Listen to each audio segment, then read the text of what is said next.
मन अति सुंदर में अब कहानी एक बार फिर ऐसे मोड़ पर पहुंचने वाली है जहां मित्तल परिवार के सामने एक बहुत बड़ी चुनौती खड़ी हो गई है।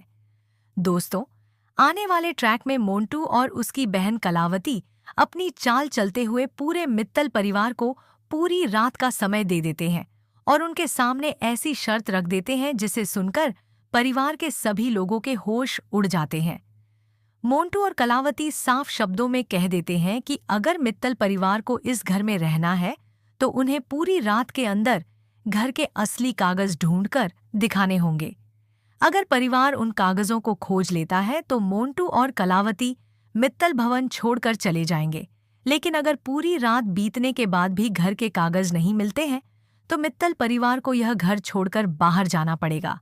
यानी एक तरफ पूरे परिवार का घर दांव पर लगा हुआ है और दूसरी तरफ मोंटू और कलावती अपनी चाल में इतने ज्यादा आत्मविश्वास से भरे हुए हैं कि उन्हें पूरा भरोसा है कि मित्तल परिवार रात खत्म होने तक घर के कागज नहीं ढूंढ पाएगा।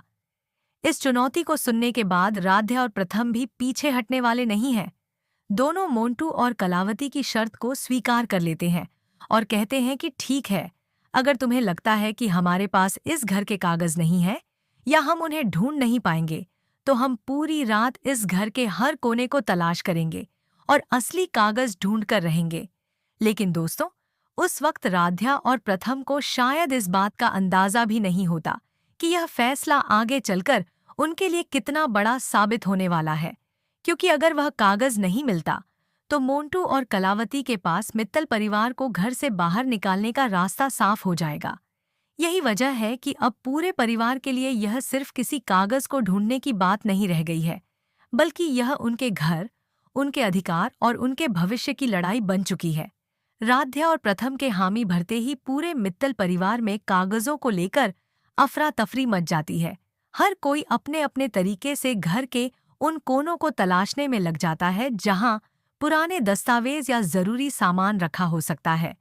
कोई अलमारी खंगालता है, कोई पुराने संदूकों को खोलता है, कोई कमरों में रखी फाइलें देखता है तो कोई पुराने कागजों के बीच उस एक दस्तावेज को तलाशने की कोशिश करता है जो पूरे परिवार को इस घर से बेघर होने से बचा सकता है। राध्या भी पूरी ताकत के साथ इस खोज में जुट जाती है। उसे पता है कि अगर यह कागज हाथ नहीं लगा तो मोंटू और कलावती अपनी चाल में कामयाब हो जाएंगे। वहीं प्रथम भी राध्या का साथ देते हुए घर के हर हिस्से को ध्यान से तलाश करता है। दोनों के सामने सिर्फ एक ही लक्ष्य है कि किसी भी कीमत पर घर के असली कागज खोजे जाएं। लेकिन दोस्तों, जैसे जैसे समय बीतता जाता है, परिवार की बेचैनी भी बढ़ती जाती है। उन्हें पता है कि उनके पास सिर्फ पूरी रात का समय है और सुबह होते ही मोंटू और कलावती अपनी शर्त के मुताबिक मित्तल भवन पर अपना दावा मजबूत करने की कोशिश करेंगे। ऐसे में हर गुजरता हुआ पल परिवार के लिए बेहद कीमती हो जाता है। राध्या मन ही मन भोलेनाथ को याद करती है और प्रार्थना करती है कि उसे वह कागज जरूर मिले, क्योंकि यह सिर्फ एक दस्तावेज नहीं बल्कि पूरे परिवार की जिंदगी और उनकी छत का सवाल है। राध्या के साथ रजनी, ओमकार, उर्मी बुआ, दादी और परिवार के बाकी सदस्य भी इस खोज में शामिल हो जाते हैं। हर किसी के चेहरे पर चिंता साफ दिखाई देती है, लेकिन साथ ही यह उम्मीद भी है कि शायद कहीं न कहीं वह कागज जरूर छिपा हुआ है। परिवार का हर सदस्य अपनी पूरी ताकत लगा देता है।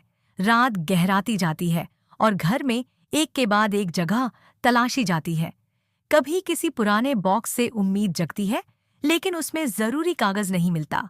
कभी कोई फाइल देखकर लगता है कि शायद यही वह दस्तावेज है, लेकिन अगले ही पल पता चलता है कि वह कोई और कागज है।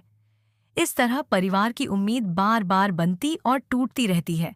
दूसरी तरफ मोंटू और कलावती दूर से इस पूरे घटनाक्रम को देखते हुए शायद यही सोच रहे होते हैं कि उनकी चाल सफल हो जाएगी। उन्हें लगता है कि मित्तल परिवार के पास असली दस्तावेज नहीं है और रात खत्म होते ही उन्हें यह घर छोड़ना पड़ेगा।